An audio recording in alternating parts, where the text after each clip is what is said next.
Huruf qalqalah itu ada 5. Salah satunya huruf qaf. Ada huruf waw, ada tanda sukun, huruf waw sukun. Namun kami jelaskan terlebih dahulu supaya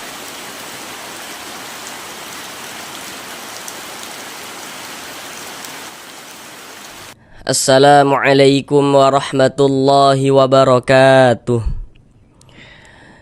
Jika memiliki permasalahan, belum lancar dalam membaca Al-Quran, kemudian belum memahami ilmu tajwid, mari belajar mengaji Al-Quran di channel ini. Di sini kami akan berusaha untuk membantu saudara semuanya, baik bapak dan ibu yang sudah lansia maupun saudara yang masih muda, yang kiranya memiliki permasalahan belum lancar dalam membaca Al-Qur'annya, kemudian belum memahami ilmu tajwid, maka di sini kami akan berusaha untuk membantu saudara semuanya, bapak dan ibu, agar dapat dengan mudah dalam memahami ilmu tajwid Al-Qur'an guna untuk memperbaiki bacaan Al-Qur'annya. Dengan penjelasan tajwid yang akan kami jelaskan dengan pelan-pelan, ditambah media gambar dalam penjelasannya. Semoga saudara semuanya dapat langsung dengan mudah dalam memahami ilmu tajwid Al-Quran. Karena dengan kita mempelajari ilmu tajwid tentunya akan memperbaiki bacaan Al-Quran kita. Jika bacaan Al-Quran kita ingin baik, tentunya kita harus mempelajari ilmu tajwid. Kemudian jika bacaan Al-Quran kita ingin lancar, tentunya juga kita harus rajin-rajin membaca Al-Quran dan juga belajar ilmu tajwid, seperti itu. Baiklah, tanpa perlu berlama-lama, langsung kita mulai belajar mengaji Al-Quran kita. Marilah bersama-sama kita lanjutkan kembali belajar mengaji Al-Quran dengan penjelasan tajwidnya yang pelan-pelan ini. Sekarang kita masuk pada surah Al-Waqi'ah, ayat yang ke-33. Sebelumnya telah kita bahas pada surah Al-Waqi'ah ayat yang ke-31 dan juga ayat yang ke-32. Sekarang kita masuk pada surah Al-Waqi'ah ayat yang ke-33. Mari kita baca bersama-sama terlebih dahulu dengan pelan-pelan. Baru setelahnya akan kami jelaskan tajwidnya juga dengan pelan-pelan. Bismillahirrahmanirrahim. La maqtu'atin wa la mamnu'ah. Sekarang mari sama-sama kita pelajari tajwidnya dengan pelan-pelan. Yang pertama di sini la dibaca panjang. Kenapa kok la dibaca panjang? Bagaimana cara kita mengetahuinya? Begitu. Perhatikan terlebih dahulu media gambar di layar. Di situ akan kami jelaskan terlebih dahulu secara keseluruhan bagaimana cara membaca media gambar tersebut. Di situ ada rumus mad asli atau mad tabi'i. Jadi mad asli atau mad tabi'i itu maksudnya sama saja ya. Nah, di situ ada, perhatikan, rumus 1 yang warna hitam, huruf ya sukun atau huruf ya mati sebelumnya harokat kasroh. Jadi kalau ada huruf ya sukun sebelumnya harokat kasroh, maka huruf yang memiliki harokat kasroh dibaca panjang. Rumus 2 warna hitam, huruf waw sukun sebelumnya harokat dhammah. Jadi nanti kalau ada huruf waw sukun sebelumnya ada harokat dhammah, maka huruf yang memiliki harokat dhammah dibaca panjang. Rumus 3 warna hitam, huruf alif sebelumnya harokat fathah. Jadi kalau ada alif sebelumnya ada harokat fathah, maka huruf yang memiliki harokat fathahnya dibaca panjang. Ketiga huruf beserta harokatnya yang barusan kami sebutkan itu, nah itulah yang disebut dengan huruf mad. Kemudian nanti di dalam Al-Quran untuk menunjukkan tanda panjang, huruf mad yang warna hitam itu juga bisa ditulis dalam bentuk seperti yang warna hijau. Nah, jadi yang warna hijau itu pada dasarnya adalah yang warna hitam. Nah, seperti itu. Sedangkan la ini dibaca panjang, letaknya itu terletak di rumus 3 yang warna hitam. Nah, coba perhatikan rumus 3 warna hitam. Nah, di rumus 3 warna hitam pada media gambar itu kan dapat kita lihat ya di situ. Kalau ada alif, sebelum alif itu ada harokat fathah, baris satu di atas huruf itu harokat fathah atau tanda baca fathah. Di bawah harokat fathah di situ ada titik-titik tuh. Nah, titik-titik maksudnya tuh di situ tuh letaknya huruf yang dibaca panjang. Jadi kalau ada alif sebelumnya ada harokat fathah, maka huruf yang memiliki harokat fathah dibaca panjang. Nah, contohnya kayak gini. La dibaca panjang. Mengapa dibaca panjang? Karena di sini ada alif. Ini alif nih. Sebelum alif ada ini. Ada harokat fathah ya. Tanda baca fathah nih, baris satu di atas huruf. Nah, harokat fathah atau biasa itu disebut juga dengan tanda baca fathah atau baris fathah. Nah, intinya itu fathah. Jadi kalau ada alif sebelumnya ada ini nih, ada harokat fathah nih ya, tanda baca fathah. Maka huruf yang memiliki harokat fathah dibaca panjang, sehingganya la kita baca panjang. Madu tabi'i panjang 2 harokat. La maqtu. Kemudian di sini ada huruf qaf, dia sukun nih. Tanda sukun itu seperti ini. Huruf sukun dengan huruf mati itu maksudnya sama saja. Apalagi huruf sakinah itu maksudnya sama saja. Perhatikan media gambar di layar. Huruf qalqalah itu ada 5. Salah satunya huruf qaf, ya kan? Huruf qaf kan salah satunya. Jadi huruf-huruf qalqalah itu kalau dia sukun pantulkan. Nah, ini huruf qaf sukun pantulkan. Makanya kita baca mantul. Maqo, maqo, nah, seperti itu. Dan ini dia masuk kepada qalqalah sugro. Karena dia berada di tengah bacaan kita. Nah, atau karena di tengah kalimat gitu. Atau ada juga yang menjelaskannya karena sukunnya ini sukun asli begitu. Tapi yang paling mudah adalah karena dia berada di tengah bacaan kita. Beda ceritanya kalau misalnya nih, misal kita membaca Al-Quran, kemudian kita itu berwakaf, kita itu berhenti tepat di huruf qalqalah. Nah, maka itu qalqalah kubra. Tapi kalau ini kan kita tidak berhenti di huruf qaf. Nah, tidak mungkin kan kita berhenti di huruf qaf, itu salah dari segi wakaf. Dia berada di tengah bacaan kita. Nah, maka ini adalah qalqalah sughra. Maqtu, tu dibaca panjang. Kenapa kok tu dibaca panjang? Apa tanda panjangnya begitu? Tadi di media gambar itu sudah kami jelaskan. Nah, harusnya Bapak dan Ibu ini sudah bisa mengira-ngira lah gitu. Kira-kira kenapa kok tu ini dibaca panjang? Nah, begitu. Sekarang perhatikan rumus 2 yang warna hitam. Nah, di rumus 2 yang warna hitam, di situ kan dapat kita lihat ya. Ada huruf waw sukun, sebelumnya ada harokat dhammah. Maka huruf yang memiliki harokat dhammah dibaca panjang. Nah, sama kayak gini, kenapa kok tu dibaca panjang? Jadi kalau kita membaca Al-Qur'an itu kita perhatikan. Kalau kita menjumpai huruf waw sukun, ada huruf waw, ada tanda sukun, huruf waw sukun. Menjumpai waw sukun, jika sebelum waw sukun di sini ada ini, ada harokat dhammah, ini namanya harokat dhammah nih. Ada huruf waw sukun sebelumnya harokat dhammah, maka huruf yang memiliki harokat dhammah dibaca panjang. Sehingganya tu kita baca panjang, mad tabi'i panjang 2 harokat sesuai dengan rumus 2. La maqtu'ati wa la mamnu'ah. Di sini ada tanwin setelahnya huruf waw. Nah, perhatikan media gambar di layar. Namun kami jelaskan terlebih dahulu supaya nanti saudara bisa lebih dengan mudah begitu mengetahui hukum tajwidnya. Di samping panah itu ada bacaannya di situ. Pada media gambar tuh nun sukun garis miring tanwin. Nah, jadi kayak gini. Setiap kita membaca Al-Qur'an setiap kita membaca Al-Qur'an, apabila bertemu dengan huruf nun sukun atau bertemu dengan salah satu tanda baca tanwin atau harokat tanwin. Harokat tanwin atau tanda baca tanwin seperti yang kita lihat pada media gambar itu kan ada 3 tuh bentuknya. Nah, pasti ini saudara juga sudah tahu begitu. Baris 2 di atas huruf namanya fathatain atau tanwin fathah.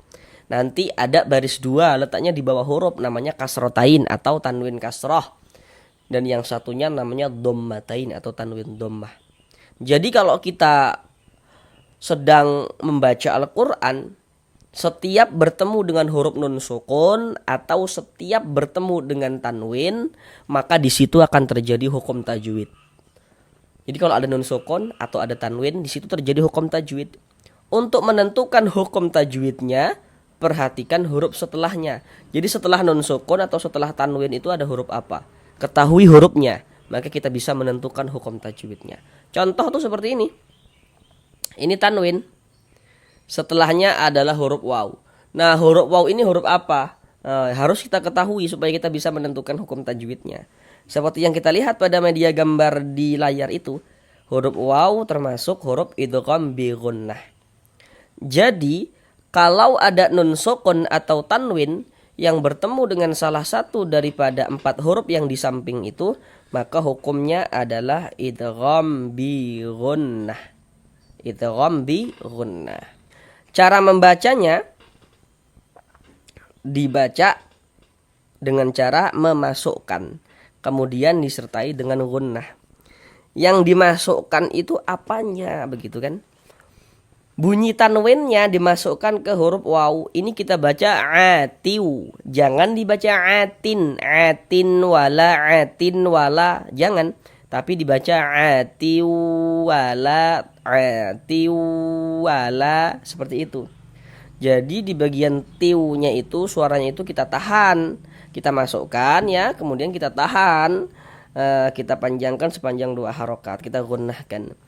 Atiu wala seperti itu. La dibaca panjang. Untuk di sini media gambar tidak kami tampilkan lagi supaya kita juga langsung bisa mengetahui tanpa bantuan media gambar, karena tadi ini sudah kita jumpai di sini. Ini kalau di media gambar tadi itu letaknya di rumus 3 yang warna hitam. Karena di sini ada alif. Kalau membaca Al-Qur'an bertemu dengan alif, sebelum alif ada harokat fathah, maka huruf yang memiliki harokat fathah dibaca panjang. Sehingganya la kita baca panjang. Mad tabi'i panjang 2 harokat. Wala mamnu'ah. Mim sukun setelahnya huruf nun atau mim sukun yang bertemu dengan huruf nun. Perhatikan media gambar di layar. Perlu untuk kita ingat ini. Setiap kita membaca Al-Qur'an, kalau bertemu dengan huruf mim sukun, di situ pun akan terjadi hukum tajwid. Jadi kalau ada huruf mim sukun, di situ terjadi hukum tajwid. Untuk menentukannya perhatikan huruf setelahnya begitu. Jadi setelah mim sukun itu ada huruf apa? Mim sukunnya tuh bertemu dengan huruf apa begitu. Tapi hukum mim sukun itu dia lebih ringkas, cuman ada 3 bentuk hukum. Nah, kami jelaskan keseluruhannya itu. Yang di nomor 1, kalau ada huruf mim sukun setelahnya huruf ba, maka hukumnya adalah ikhfa syafawi. Yang di nomor 2, kalau ada huruf mim sukun setelahnya huruf mim, jadi mim sukunnya itu bertemu dengan huruf mim, maka hukumnya idgham mimi.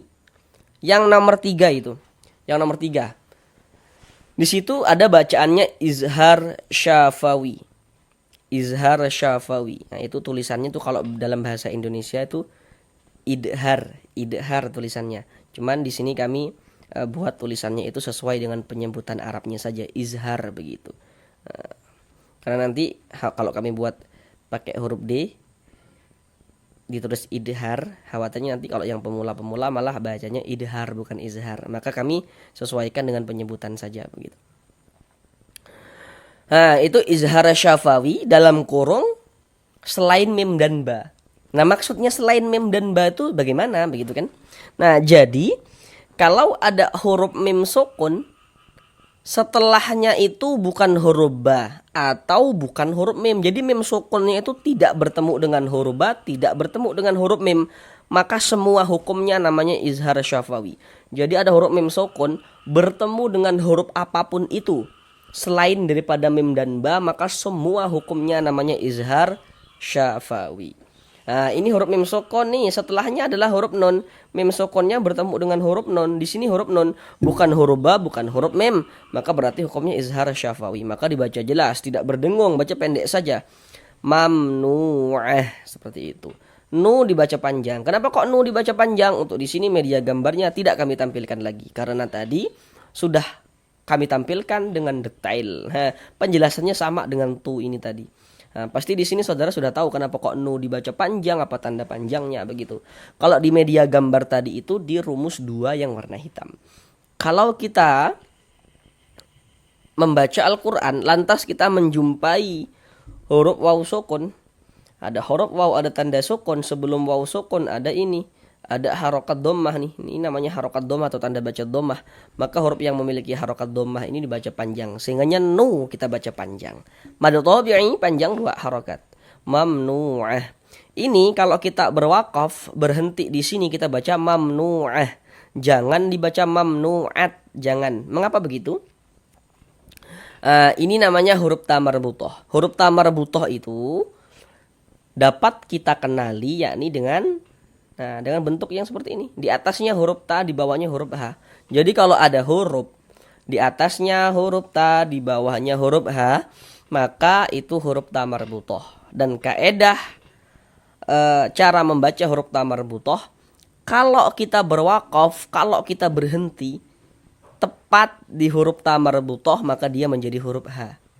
Tapi kalau kita tidak berhenti di huruf ta marbuthah ya, kita wasolkan, maka yang dibaca huruf ta. Ini kita berwakaf nih, berhenti kita, berwakaf kita tepat di huruf ta marbuthah, maka dia menjadi huruf ha. Maka kita baca mamnu'ah. Mamnu'ah bukan mamnu'at, bukan.